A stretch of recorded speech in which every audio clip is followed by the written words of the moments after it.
Bismillahirrahmanirrahim. Assalamu alaikum students. Today we are in week number 15 and our lecture is lecture number 30.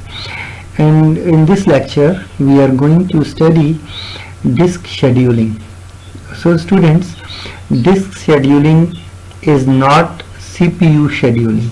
So आपको इसके दरमियान में differentiate करना चाहिए, आपको ये याद रखना पड़ेगा कि डिस्क शेड्यूलिंग जो है वो उसका ताल्लुक डिस्क से है, हार्ड डिस्क से है, जबकि सीपीयू शेड्यूलिंग का ताल्लुक सीपीयू से है। ठीक है, सो ये हम हार्ड डिस्क, इट मीन्स कि हम डिस्क के बारे में पढ़ रहे हैं। सो हमें डिस्क के बारे में उसका जो मास स्टोरेज है, क्योंकि डिस्क के अंदर हम बहुत सारा डेटा स्टोर कर सकते हैं, हम कहते हैं मास स्टोरेज है।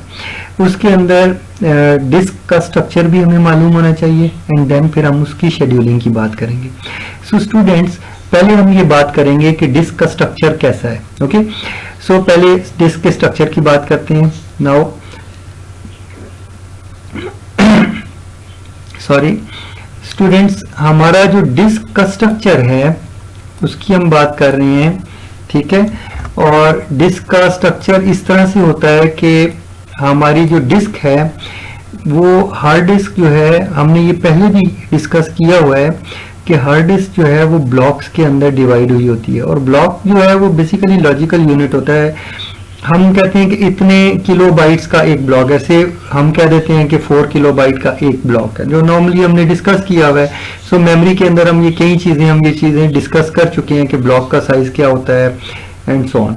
सो जब हमने रैम के अंदर मेमोरी की बात की थी तो हमने ब्लॉक्स की भी बात की थी कि हार्ड डिस्क के अंदर से ब्लॉक ऑफ डेटा को उठाया जाता है, और अगर रैम में से डिस्क में लिखा जाता है तो ब्लॉक्स की सूरत में लिखा जाता है, और जब उठाया जाता है तो ब्लॉक की सूरत में, और हमने इसका साइज वगैरह ये चीज़ें भी देखी थी। ओके स्टूडेंट्स, और जो डिस्क होती है, डिस्क अगर हम बात करें तो इन्होंने कहा है कि वो एक 1 डायमेंशनल अरे है। तो ये कैसे होती है? ये इस तरह से होती है, और इसके अंदर जो है ऐसे करके ये सेल्स बने होते हैं। ठीक है, सो ये 1 डायमेंशन की सूरत में एक्सेस होती है, यानी ये एक ब्लॉक, दूसरा, तीसरा, चौथा एंड सो ऑन, ये ब्लॉक्स की सूरत में हम इसको एक्सेस करते हैं, यानी इसका मीनिंग ये है, ये 1 डायमेंशनल अरे का मीनिंग ये है। और लॉजिकल ब्लॉक्स जो हैं, यानी अगर 2 डायमेंशनल अरे हो तो उसके अंदर वो इस तरह से हो जाएगा, ऐसे करके इस तरह हो जाएगा। अब जब आप इसको चेक करेंगे तो आपको आपका एक सेल जो है वो 2 वैल्यू से, यानी इन 2 वैल्यू से रिप्रेजेंट होगा। ठीक है, 1 डायमेंशन का मतलब एक वैल्यू से आप किसी एक सेल को रिप्रेजेंट कर सकते हैं, ये मीनिंग है। ये जो है ये 2D स्ट्रक्चर है। ठीक है, सो डिफरेंस मैंने बता दिया है ताकि आपको क्लियर हो। ओके, सो स्टूडेंट्स, पहली बात ये कि डिस्क क्या है? एक लार्ज 1 डायमेंशनल अरे है, और उसके अंदर सैकड़ों ब्लॉक्स हैं जिनके अंदर हम डेटा को स्टोर कर सकते हैं। और ब्लॉक जो है वो स्मॉलेस्ट यूनिट है डिस्क का जिसके अंदर डेटा स्टोर किया जा सकता है। ठीक है, सो अगर 4 किलोबाइट हम कहते हैं एक ब्लॉक है, तो इसका मतलब ये है कि हम बिट्स के अंदर डेटा नहीं स्टोर करते हार्ड डिस्क के अंदर, ब्लॉक्स यानी 4 किलोबाइट का डेटा एक ही वक्त के अंदर स्टोर करते हैं। डिस्क इस तरह से करती है, काम वर्क करती है। ओके, नाउ अब डिस्क के स्ट्रक्चर की तरफ बात करते हैं। सो कुछ चीजें जो यहाँ पे लिखी हुई हैं, इन्हीं चीजों को मैं आगे चल के एक्सप्लेन करता हूँ, बट पहले मैं थोड़ा सा यहाँ बता देता हूँ कि यहाँ क्या लिखा हुआ है, देन फिर मैं आपको अपनी प्रेजेंटेशन की तरफ लेके जाता हूँ और वहां से आपको चीजें समझाता हूँ। नाउ स्टूडेंट, सबसे पहले बात करते हैं कि डिस्क के अंदर क्या होते हैं। डिस्क के अंदर ट्रैक्स होते हैं, और ट्रैक्स के ऊपर सेक्टर बने होते हैं। अब ये जो सेक्टर होता है, सेक्टर इज फर्स्ट सेक्टर 0 जो होता है वो डिस्क के ऊपर पहला सेक्टर होता है, या सेक्टर 1 भी बाज़ औक़ात कहते हैं। ठीक है, सो वहां पे सेक्टर होता है, और फर्स्ट ट्रैक के ऊपर होता है, जो पहला ट्रैक होता है वो ट्रैक 0 होता है, जो आउटर मोस्ट ट्रैक होता है। ठीक है, सो ट्रैक 0 के ऊपर आपका सेक्टर 0 होगा या सेक्टर 1 होगा, जो पहला सेक्टर होता है। ठीक है, एंड देन उसके बाद आगे सेक्टर चलते जाते हैं और वो मूव करते जाते हैं। और डिस्क जो होती है उसके अंदर क्या चीज होती है? उसके अंदर जो इंपॉर्टेंट चीज है वो क्या है? वो सिलेंडर है। हम देखेंगे सिलेंडर क्या, आपको ट्रैक और सेक्टर के बारे में पता है, ये सिलेंडर को भी हम क्लियर करते हैं कि सिलेंडर क्या चीज है। ओके, नाउ देखिए इसके अलावा क्या है, मैपिंग किस तरह से प्रोसीड होती है। मैपिंग प्रोसीड करती है in order through the track. Track के ऊपर करती है, then the rest of the tracks in the that cylinder, इसका मतलब एक सिलेंडर के अंदर बहुत सारे ट्रैक्स हैं, and then through the rest of the cylinders from outermost and innermost. तो स्टूडेंट्स ये क्योंकि एक कॉम्प्लिकेटेड चीज है तो मैं चाहता हूं कि आपको ये अंडरस्टैंड कराऊं, बजाय इसके कि मैं वर्ड्स के अंदर बताऊं, मैं आपको डायग्राम्स की सूरत में ये चीज बताता हूं। सो ओके स्टूडेंट्स, मैं आपको डायग्राम की तरफ, अपने प्रेजेंटेशन की तरफ ले जाता हूं। Now this is my presentation, और इसके अंदर मैं आपको मजीद आगे लेके चलता हूं। नाउ स्टूडेंट्स, पहले इसको हम बाद में देखेंगे, ये वाली स्लाइड है, हम इसको देखना चाहते हैं। सो स्टूडेंट, हम बात कर रहे थे कि डिस्क के स्ट्रक्चर की। सो आप ये देख रहे हैं कि दिस इज अ डिस्क, ये एक डिस्क है, ये एक हार्ड डिस्क का आपको बनाया हुआ ऐसे ये डिस्क है जो कंप्लीट हुई हुई है, और इस डिस्क के मुख्तलिफ पार्ट्स के बारे में आपको बताया हुआ है। मैं आपको समझाना चाहता हूं कि डिस्क काम कैसे करती है। ओके, सो स्टूडेंट्स, मैंने ये बोला है आपको कि ये जो आउटर मोस्ट ट्रैक है ये ट्रैक 0 है, ये आपके जो बुक है वो ये कह रही है, ठीक है। सो ये आउटर मोस्ट ट्रैक 0 है, फिर उसके बाद 1 है एंड सो ऑन, इस तरह मूव करते करते यहाँ पे बहुत सारे ट्रैक्स हैं। सो हेड जो है वो क्या करता है, आउटर मोस्ट ट्रैक से इनर मोस्ट ट्रैक की तरफ मूव करता है, ऐसे और ऐसे मूव करता है, ठीक है। सो ये उसकी डायरेक्शन है मूवमेंट की, और वो साथ साथ रीड करता जाता है। अब ये जो हेड है, ये जो आपकी एक आर्म सी बनी हुई है, इसको एक्टुएटर आर्म बोलते हैं। ये इस आर्म के ऊपर क्या हुआ है, यहाँ पे ये जो स्ट्रक्चर है, ये जो ब्लू कलर का है, इसके ऊपर हेड जो है लगा हुआ है, और हेड इसके ऊपर ऐसे मूव करता है, ठीक है। सो हेड क्या करता है, इसके ऊपर आ जाता है, ठीक है, यानी जितना ये आपका ट्रैक है उतना ही ये साइज है, ठीक है। सो हेड, ये आर्म है, ये इस के ऊपर आ जाती है। अब ये जो सर्कल की सूरत में आपको चीज नजर आ रही है, दिस इज अ ट्रैक, ठीक है। So this is a track, this is one track and this is another track, ठीक है। सो ट्रैक आपको क्लियर हो गया। और ट्रैक जो है, हर ट्रैक जो है वो छोटे हिस्सों के अंदर आप देख रहे हैं ऐसे डिवाइड हुआ है लॉजिकल, ये सारा लॉजिकल स्ट्रक्चर है, याद रखिएगा। सो ये एक जो है ना, इतनी सी जो चीज जो येलो में नजर आ रही है, this is a one sector.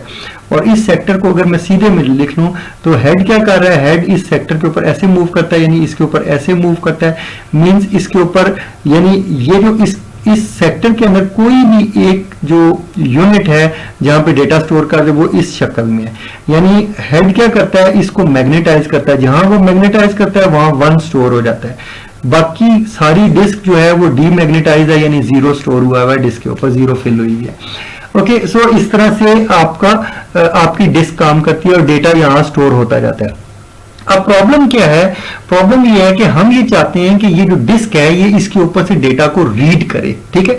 So head जो है वो रीड कैसे करेगा, अब देखिए, अब ये जो हेड है ये इसके ऊपर मूव करता है। अब ये आपको ट्रैक का कॉन्सेप्ट क्लियर हो गया है। अब स्टूडेंट मैं आपको सिलेंडर का कॉन्सेप्ट देता हूं, फिर इस रेवोल्यूशन पर मिनट के ऊपर आता हूं, ठीक है। ओके, नेक्स्ट मैं स्लाइड के ऊपर जाता हूं। सो ये मेरी नेक्स्ट स्लाइड है। नाउ स्टूडेंट देखिए, ये एक डिस्क है, ये वाली, ये जो चीज है ये एक डिस्क है, ये दूसरी डिस्क है, ये तीसरी। सो ये एक हार्ड डिस्क है जिसके अंदर 3 डिस्क लगी हुई हैं, जितनी ज्यादा भी हो सकती हैं। सो स्टूडेंट्स, हर डिस्क के ऊपर ये ट्रैक है, ठीक है। यही वाला ट्रैक यहाँ नीचे भी बना हुआ है लॉजिकली, यही वाला ट्रैक यहाँ लॉजिकली यहाँ पे भी बना हुआ है। सो ये और ये सारे ट्रैक जो हैं आपस में ऐसे एक सिलेंडर की सूरत में ऐसे बन जाते हैं, ठीक है। जैसे ये वाले रेड में जो ट्रैक आपको नजर आ रहा है, इस ट्रैक को ऊपर से नीचे तक एक सिलेंडर आपको दिखाया गया है। इस सिलेंडर से आगे इधर तक यानी आपका ये एक ट्रैक है और इसके अंदर सेक्टर्स हैं। सो एक सेक्टर जो यहाँ पे इधर भी डेटा रखा जाता है और इधर भी रखा जाएगा डेटा और इधर भी रखा जाएगा डेटा। सो इस तरह से ये काम किया जाता है। सो हम जब डेटा स्टोर करते हैं तो हम सिलेंडर्स के अंदर डेटा स्टोर करते हैं, हम ना तो ट्रैक के अंदर स्टोर कर रहे होते हैं ना सेक्टर के अंदर। और अगर हम एक सेक्टर की बात करते हैं तो वो सेक्टर जो है वो बेसिकली सिलेंडर के अंदर एग्जिस्ट करता है। सो हम लोग बात करेंगे ब्लॉक ऑफ डेटा की जो कि सिलेंडर के अंदर है, ठीक है। सो हम सिलेंडर्स की बात करेंगे। ओके, अब आप वापस आइए यहाँ पर। सो स्टूडेंट्स ये देखिए, इसके अंदर 2 चीजें हैं, ठीक है। यहाँ पे जब हम हार्ड डिस्क की बात करते हैं तो हमारे पास 2 तरह के टाइम होते हैं जिनको हम कंसीडर करते हैं। अब यहाँ वापस आ जाते हैं। कि डिस्क शेड्यूलिंग के अंदर हमें क्या चीज चाहिए होती है कि इस शेड्यूल को हम देखते हैं कि कैसे बनाते हैं। The operating system is responsible for using hardware efficiently. ठीक है, पहली बात, for the disk drive this means having a fast access time, के डेटा को एक्सेस कितनी स्पीड से कर सकता है, एंड डिस्क बैंडविड्थ, और डिस्क की जो बैंडविड्थ है वो कितनी ज्यादा होगी। तो उतना जितना ज्यादा बैंड होगा उतनी ज्यादा डेटा उठाया जा सकता है, और फास्ट एक्सेस अगर होगी तो जल्दी जल्दी डेटा को रीड किया जा सकेगा।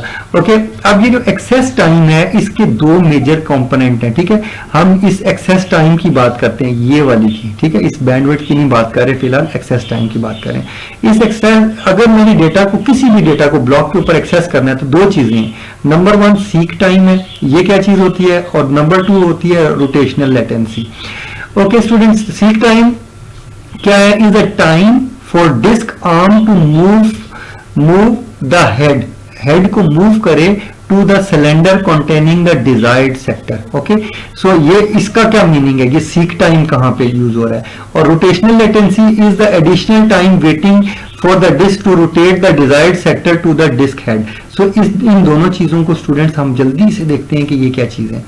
सो हम आगे चलते हैं वापस अपनी स्लाइड के ऊपर। ओके, नाउ अब देखिए स्टूडेंट्स, ये जो डिस्क, ये जो हेड है, ये हेड यहां पर है। फर्ज करें इस सिलेंडर के अंदर, ये मैंने आपको बोला था ये ट्रैक सारे मिलके एक सिलेंडर बनाएंगे। सो ये क्या करेगा, ये इसका यहां से यहां तक मूव होना, हम कहते हैं कि ये सिलेंडर के अंदर मूवमेंट कर रहा है। ओके, सो ये क्या कर रहा है, ये जो आर्म है इसका यहां से यहां मूव होना, this movement is very very slow. ये जो मोटर है ये बहुत स्लो मूव करती है इसको। हम चाहते हैं कि ये वाली जो मूवमेंट है ये फास्ट हो, ये स्लो है। याद रखिएगा कैसे स्लो है, क्योंकि ये जो है हेड टू हेड, यानी एक सिलेंडर टू सिलेंडर जंप करता हुआ मूव करता है। ठीक है, एकदम से ये मूव नहीं करता, so it is very slow. हम देखेंगे कि इस मूवमेंट को हमने बेहतर बनाना है, हम चाहते हैं कि ये ज्यादा बेहतर हो। ठीक है, सो इसके ऊपर वर्किंग होगी।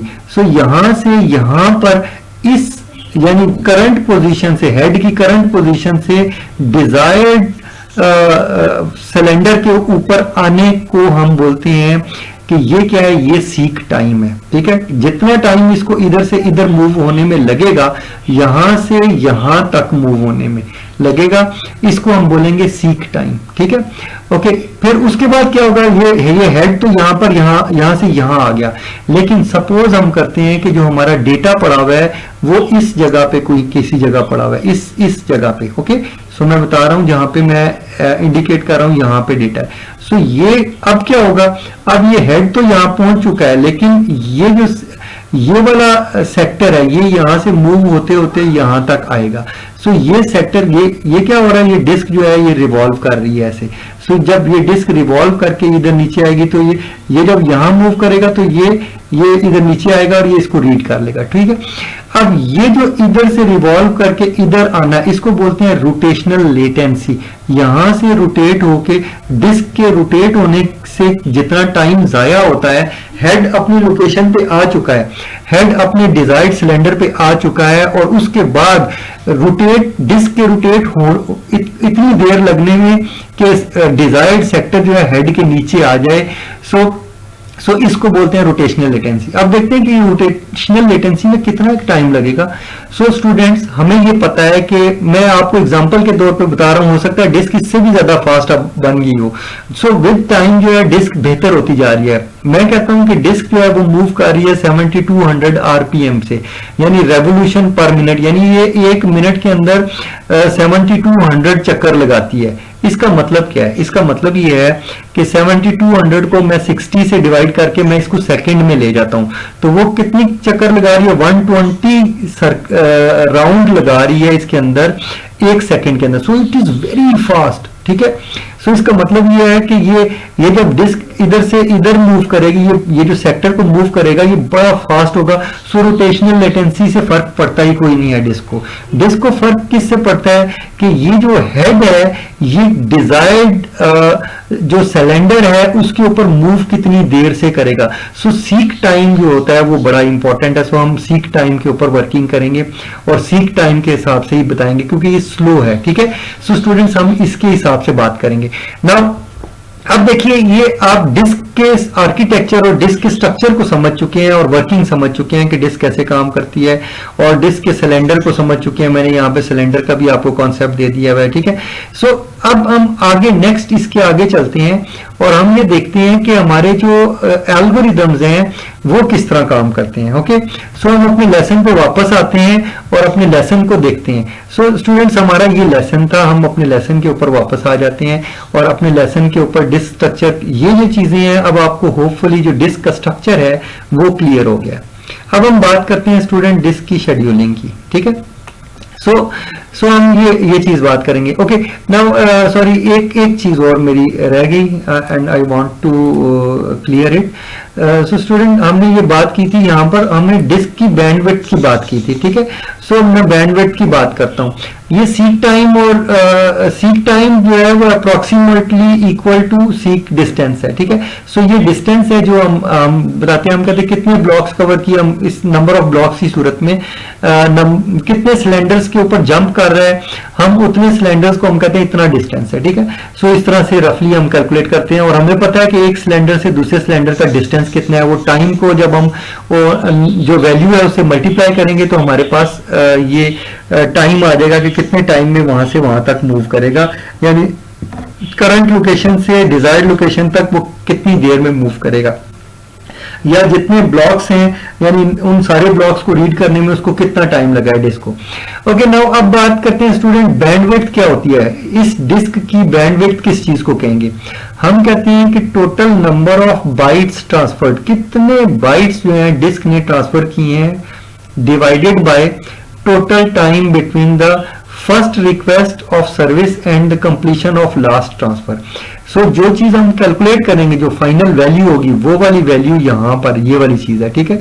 सो जो हम अभी एल्गोरिथम्स के अंदर हम कैलकुलेट करेंगे वो ये वाली है, वो first request of service and the completion and transfer of last, ठीक है। सो ये जो चीज है ये हम कैलकुलेट करने जा रहे हैं, और कितने बाइट्स ट्रांसफर होंगे ये डिस्क को पता होता है। सो वो जो बाइट्स हैं उनको इस वैल्यू से डिवाइड करेंगे तो हमारे पास बैंडविड्थ आ जाएगी, ठीक है। सो हम बैंडविड्थ भी कैलकुलेट कर सकते हैं। सो ये it is an easy task, आप इसको देख सकते हैं, ठीक है।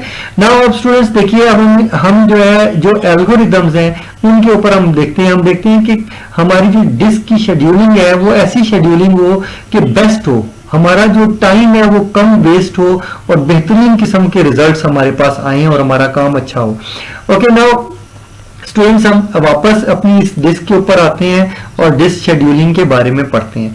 सो डिस्क शेड्यूलिंग के बारे में हमने ये चीजें हमने देख ली हुई हैं, सीक टाइम को हम देख लिया और ये सारा बैंडविड्थ वगैरह इनकी डेफिनेशन हम पढ़ चुके हैं। ओके स्टूडेंट, अब नेक्स्ट बात करते हैं डिस्क की शेड्यूलिंग की।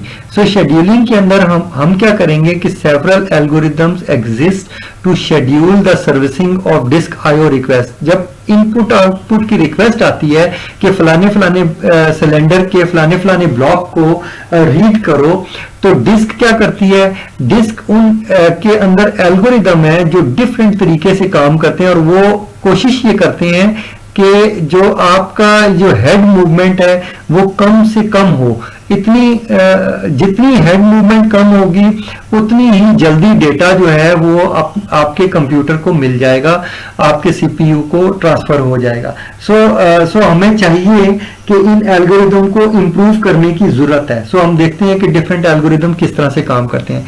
तो इसके लिए हमने क्या किया है, हमने कुछ ब्लॉक्स की हमने रिक्वेस्ट ले ली। हमने ये कह दिया कि हमारे पास जो डिस्क है वो 0 से लेकर तो 199 तक उसके अंदर ब्लॉक्स हैं, यानी 200 ब्लॉक्स के ऊपर मुश्तमिल हमारे पास एक डिस्क है, ठीक है। 200 इतने सिलेंडर्स हैं, सॉरी, ठीक है, यानी 0 से लेकर 199 तक हमारे पास सिलेंडर्स हैं, यानी कि इतने सिलेंडर्स हमारे पास हैं। सो हम सिलेंडर टू सिलेंडर मूवमेंट करेंगे ताकि हम ब्लॉक को रीड कर सकें, ठीक है। सो रोटेशनल लेटेंसी को हम कंसीडर नहीं कर रहे, वो क्विकली हमारा डेटा रिट्रीव हो जाता है, लेकिन हम लोग जो सिलेंडर टू सिलेंडर मूवमेंट है उसको हम कैलकुलेट करेंगे, ठीक है। सो ओके, हमारे पास पहला जो ब्लॉक की रिक्वेस्ट है, पहले सिलेंडर की रिक्वेस्ट है, वो ये कि 98 के ऊपर आप चले जाएं, ठीक है। डिस्क शेड्यूलिंग एल्गोरिदम है और क्यू हमारे पास दिया हुआ है 98, 183, 37, 122, 14 एंड ये सो ऑन, ठीक है। सो इस तरह अब एल्गोरिदम किस तरह काम करे कि ये एफिशिएंट हो जाए। सपोज कर देते हैं कि इनिशियली जो हमारा हेड है वो किसी ना किसी पॉइंट पर तो होगा, हम कहते हैं कि वो इस वक्त सिलेंडर नंबर 53 के ऊपर है, ठीक है। सो 53 से ऑनवर्ड वो मूव करेगा। सो इनिशियल आपका जब पेपर के अंदर क्वेश्चन दिया जाता है तो ये चीजें आपको गिवन होती हैं। सो स्टूडेंट्स, अब हम क्या करते हैं, यहाँ पे अपनी इस चीज को स्टॉप करते हैं, हमारी ये वाली वीडियो को हम स्टॉप करते हैं और नेक्स्ट वीडियो के अंदर हम अपना पहला जो शेड्यूलिंग एल्गोरिदम है जो कि फर्स्ट कम फर्स्ट सर्व है, हम उसको देखते हैं कि वो एल्गोरिदम किस तरह से काम करता है। ओके, सो यहाँ पे इसको स्टॉप करते हैं।